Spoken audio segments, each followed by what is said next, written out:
Sony just had their pre-Tokyo Game Show conference. And they showed a bunch of games. What were our top three? Take.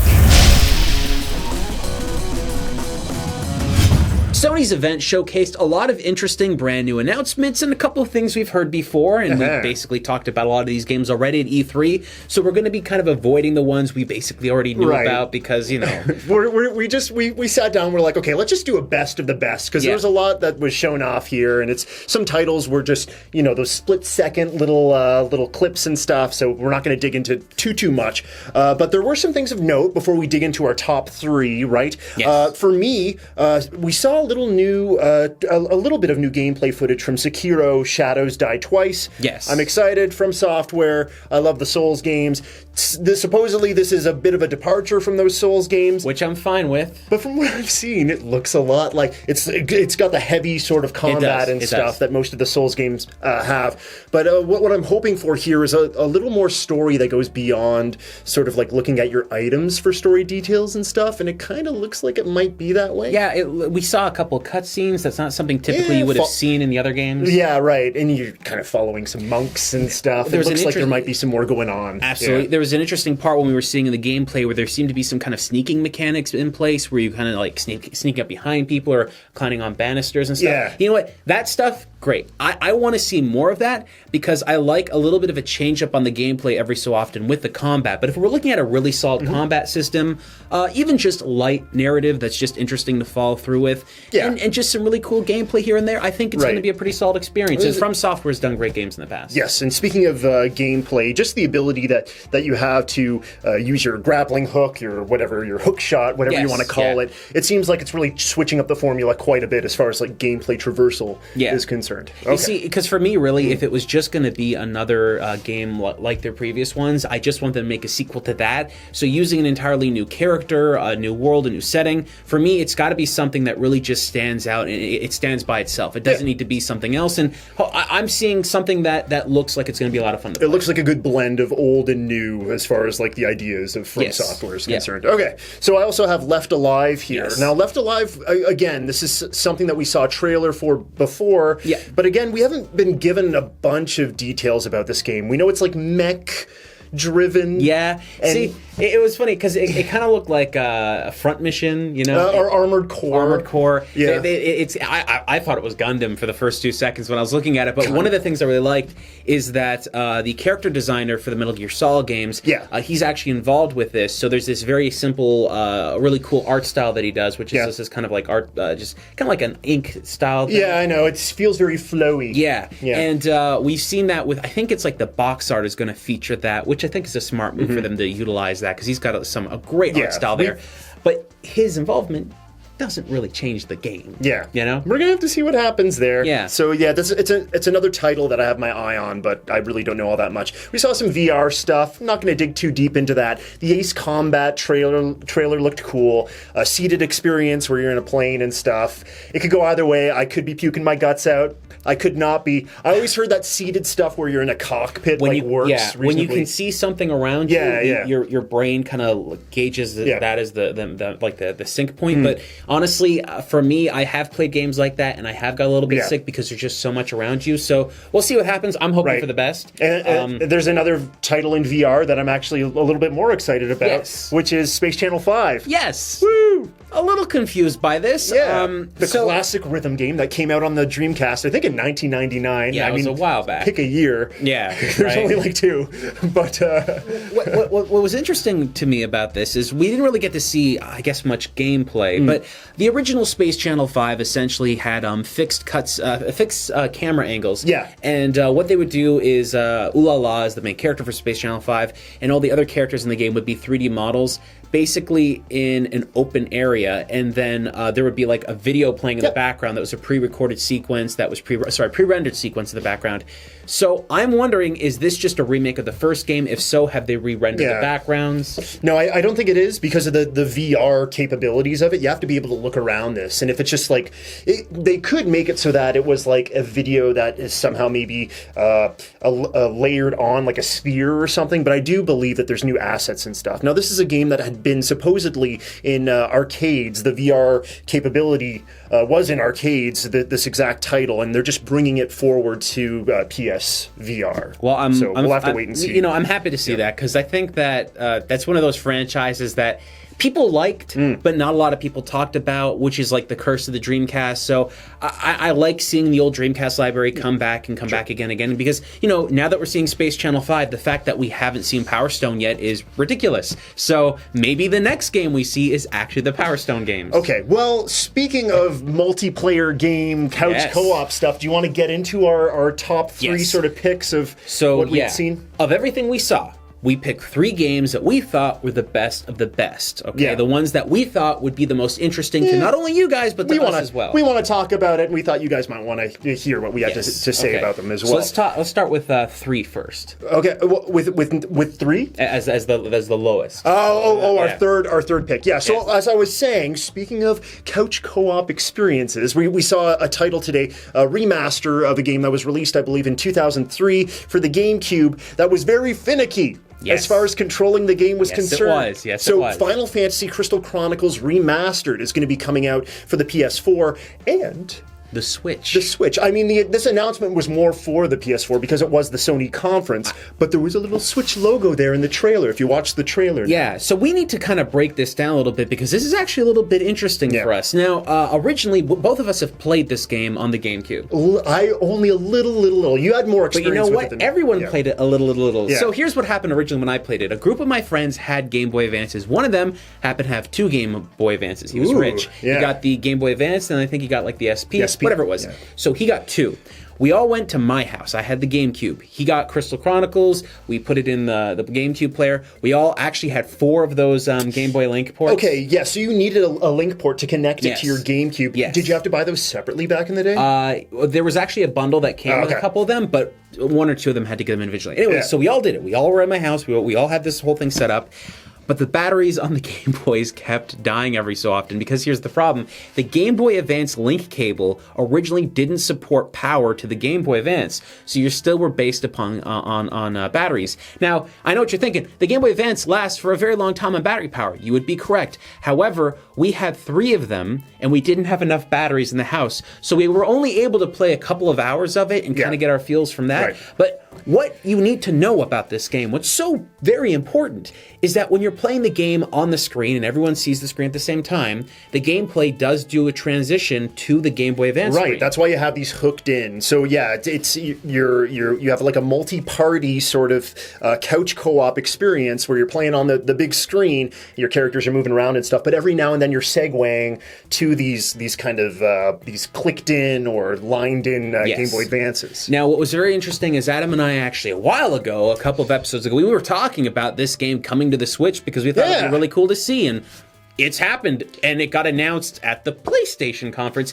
I think... Well, they didn't announce it specifically for Switch I think they did show the logo in the trailer. Well, if I had to theorize, I believe this announcement was originally supposed to be on the Nintendo Direct that got delayed. Yeah. If you guys didn't hear about that, by the way, there was a very bad disaster in Japan. There was a landslides and an earthquake, and Nintendo, out of respect to that event, basically held back their press conference where they were going to show off things. Yeah, so we have been seeing little leaks or little... Like, it's things that would have, like, made sense if that Direct had happened. Yeah. So I think there were plans in the works that just, like...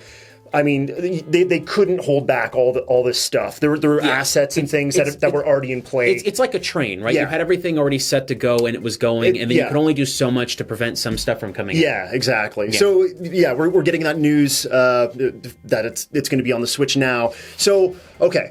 The one thing that kind of pops up with Crystal Chronicles is just question mark. Yeah. How are we going to be playing this thing? How are we going to be playing this on the PS4 and on the Switch? On the Switch, it kind of seems like it could make more sense. Okay, so this is the thing we talked about before, right? You got 4 individual Switches that could be playing the game individually, but then you don't have a central focus console, so that literally could be a 5th Switch that just sits there, possibly. That's weird. It is, but you don't, like, there are ideas there, right? Yeah. There are ideas to play. You could even have the game work where you get your Nintendo Switch and the Switch is connected to 3DS, whatever it is. Mm-hmm. There are technologies at hand that Nintendo could utilize and Square could utilize to make this work in an effective way. I could even see it as 2 switches, just one switch for the main game and then one switch near you guys, cut into 4.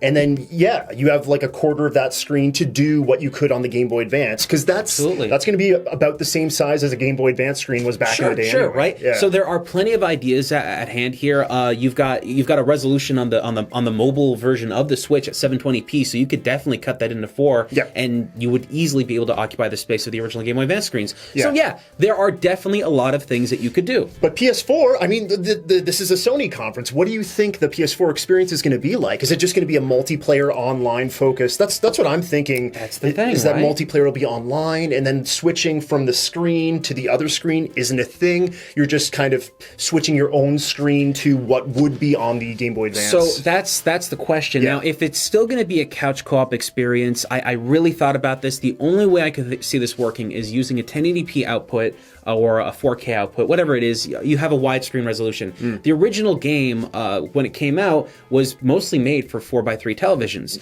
So what you could have is a 4:3 image that's pushed to the side of the screen, and then 4 little boxes to the left or the right or wherever they have to be to basically signify what's going on in every person's individual screen. So we did kind of see this. They did do something like this with the Final Fantasy game on the Wii, I remember. It was a DS game that they brought to the Wii as well, and they did do some weird screen stuff. So yeah, Square has done things like this in the past. I think it was to that game's detriment, but we'll have to see what happens there. I mean, there are a lot of ideas here. To be fair, we've really only thought about the Switch implementation of this. We've never thought that this would ever come to I kind of only want this on the Switch. Well, who knows? Maybe what Sony is going to offer is going to be a good idea. Yeah. Maybe they bring the Vita back to make this work. Who knows? But I think realistically, and I think we're both in the same field here, we think that this might be better suited on the Switch just because you have a portable aspect. But maybe the exact same experience you're going to get on the PlayStation 4, you're going to get on the Switch at the same time, because it would be very crazy for them to make 2 drastically different versions of this game. Right. So we'll see what happens. But there were 2 other games we saw. Yeah, okay. So the next game we had spoken about an announcement being made today. Yes. I kind of thought that we're going to have more than one announcement from this company. I thought so too. Okay, SNK put up on their website, we reported on this a little while ago, that there was going to be a new dawn, and there was a countdown on their website. And at one point they had said, like, we're going to be announcing like a new title or a new game. And then they'd switched it to a plural, which I assumed they're going to announce like new games and stuff. And I was getting all hyped up, and you know how I get, right? Especially when it comes to SNK and like remembering and reliving how I used to play like those multi-arcade cabinets when I was a kid. Sure. So I was like, oh, it's going to be a slew of new games. We got one new game, but it's a good one. Yeah, it is. It's a series that we haven't seen proper in about a decade. There was a release in 2008. And we actually talked about this in the episode too, and of course that game is Samurai Shodown. Yeah, so there's a brand new Samurai Shodown No game. subtitle, no number, which is weird because, Samurai Shodown has been going through number iterations, and I think the last game was Samurai Shodown Sen back in 2008. Yeah. This could actually be a working title, but as far as we're aware, I mean, I could see them starting this series back up from the beginning and just basically making it look like it's a whole new idea, right? That's exactly what I think this is. So they showed the trailer, and the characters that they showed within the trailer, it was Haomaru, the dude with the huge black hair, like the Samurai Shodown dude. We saw, and we saw like Jubei, the dude with the eye patch. These are like kind of original run Samurai Shodown characters, so I'm sort of envisioning this as like a remake of maybe the first and maybe second game or something like that, like a reboot of the series. You know, the visuals of it almost seem to have like, I don't want to say it has a Street Fighter 4 aesthetic. No, I think you can say that because that's the first thing that popped into my head. It kind of looked like that. That's the first thing. Okay, so here's what's happening, all right? 2D sprites, even though a lot of people may say that they're simplistic and easy to make, they're not, especially when it comes to animation like you would see in those old SNK games. We're talking frames upon frames of sprites, and it takes a lot of work. It's one of the reasons why Bloodstained is coming out in 3D, the Castlevania, not a Castlevania Symphony of the Night game. They went 3D because of this.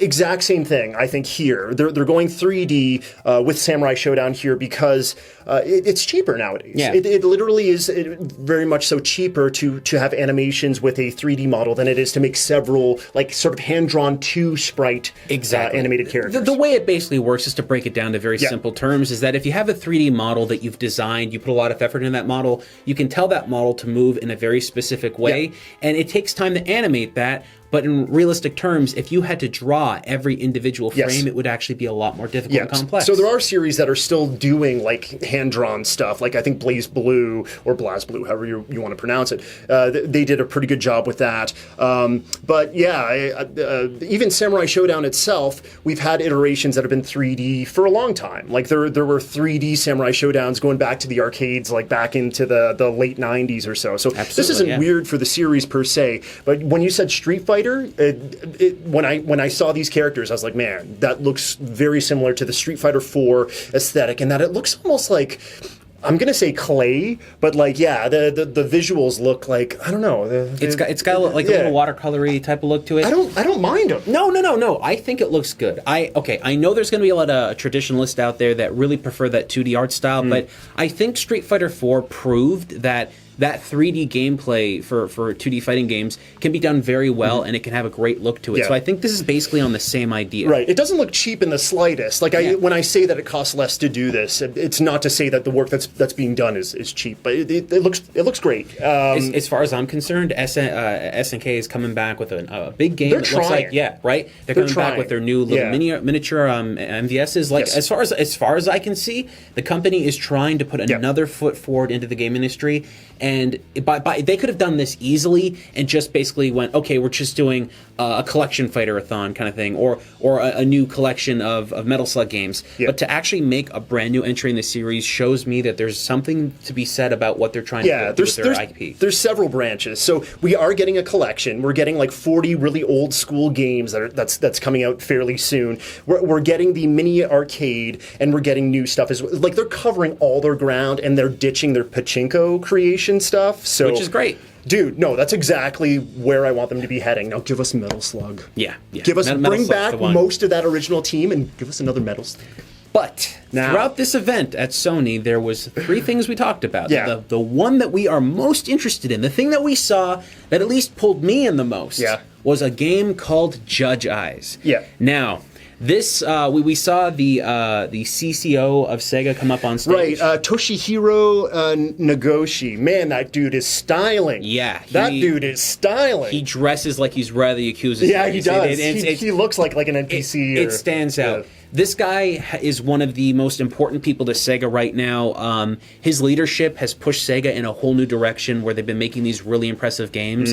I know that there's a lot of fans out there of Sega of the past. Just to know, he's like the new blood. He's the new wave of what's kind of changing how Sega operates nowadays. Now, what's interesting about this game is the moment I saw it, I was thinking that, okay, this is just going to be some kind of lawyer experience or something like that. And the more we saw the trailer, I believe someone said Ace Attorney, Phoenix Wright at some point, which is fine. Right. I mean, hey. This looks like it's going to be a narrative-driven, character-driven story about kind of like solving a murder mystery kind of thing. And it's from the same team that did Yakuza. It looks beautiful. It just looks like it's going to be an all-around really neat game to play. A brand spanking new IP. You know, it's nice to see them kind of veer away from Yakuza. We are seeing a Fist of the North Star game that's kind of branched off from the same creators that has like a lot of the talent behind Yakuza. So yeah, it's like they're slowly getting away from Yakuza a bit. Even this game, it kind of looked like the very beginning. There's no Yakuza connection. If they had just said Yakuza, I've been like, okay, that's a new Yakuza game. No, well, the beginning didn't look like it, but when they got to the streets and they're like wearing like Hawaiian shirts and like the cool leather jackets and stuff, I'm like, yeah. But the creator had said a few things. He said there's going to be a lot of action, which is like, okay, Yakuza, a lot of action. But there's also going to be a lot of like mystery and collecting like items and stuff. You're solving crimes and stuff here. So it kind of gave me that what was that Rockstar game? L.A. Noire. Give me the LA Noire feels. Yeah. But this is what I wanted to say. Okay. Now, I liked L.A. Noire, but I think there was a lot of aspects of L.A. Noire that didn't really accomplish the goals they were trying to go for. I feel that there was I found a lot of fun in solving crimes and doing that stuff. But the problem was that there were many elements of the way you solved crimes in L.A. Noire that didn't seem to work that well. Like when you're talking to somebody, seeing if they're lying and stuff. Yeah, that system was always a little flawed. Yeah. Eh? There's a lot of people out there that seem to have fun with it and they got it to work. But for me personally, I just felt that it never quite worked that well enough for me. I consider it an interesting experiment that it didn't deliver in all regards, but it was very cool for several reasons. Yes. And part of that was the interviewing process. I wonder it's a huge experiment, right? Yeah, nobody had done that before. So I wonder if the Yakuza teams kind of looked at that game a little bit, and we will see some of that gameplay coming forward into this, because that would be cool to mix some of the action in with maybe a little bit more of the story-driven, like interviewing and like seeing who's lying and not. I'm a fan of Yakuza. I haven't played all the series. I've only played Yakuza 0, but I gotta tell you, Yakuza 0 is an amazing game. And what really drives me with playing that game is the characters. It's the story. It's being a part of that universe and being in that area and kind of encompassing that idea of what Japan really is about in this weird kind of context. What this looked like is that same idea, but with a different narrative. Now, this didn't look like it had any kind of like cheesy or like, poppy elements to it. Yakuza does have that because Yakuza has moments where it tries to be a little bit fun and lighthearted. And maybe this is going to stray away from that, where they're trying to make more of a serious game, because there looked like there was a lot of drama at play here. It does feel that way. And I hope, like, even though we do want the tone to be a little bit more serious, I'm in agreement with you. I do hope it still feels like you said, Yakuza's like a chunk of Japan's sort of like seedy underworld. I hope this is the chunk of like the police procedural world never a bit, seen, right? That's like what I'm talking about. We about. don't get Japanese detective stories all that often. This is what's so exciting, Like I swear, the only other game I can think of where we're going to get a Japanese-style detective story is Detective Pikachu. You know what I mean? Isn't that weird? There are games out there that exist. Like, there actually are. But, like, when you think about games when you think of the serious detective games, it's like, okay, Ace Attorney touches on that a little bit. Detective Pikachu. They're okay. Dusk, Silver Case. Maybe. It's funny because there are Japanese Hotel Dusk. Sorry, there are detective games out there that do exist that focus in Japan. But one of the problems is that many of those games Professor Layton. Many of those games are actually limited to only Japan. Now, you know what, folks? I know there are some games that we're not thinking about, and I would love to hear which games you know and you love. Let us know in the comments below what games you really like that are basically detective stories in Japan. And let us know what else you thought if you did see this show, this presentation. If you wanted to see something else, or did it quench your thirst for new Sony stuff? Yeah, I mean, okay. You know what? 3 words. How did you feel about the conference? Overall, I felt like the 3 games that we spoke about, I got excited about. A lot more than 3 words. Yeah. Go ahead. Oh, in 3 words? I was all right. I was impressed because when I saw Judge Eyes, that kind of pushed me along the edge there. Yeah, but I have to see more. Yeah, this is a very Japanese-centric show. We would recommend, if you haven't seen it, go watch the pre-recording of it. And yeah, folks, let us know what detective stories you like, and let us know if you agree with these 3 games that we picked, or if there's others that you'd like to see more. You said that much more eloquently than me. Yeah, tell us in the comments below.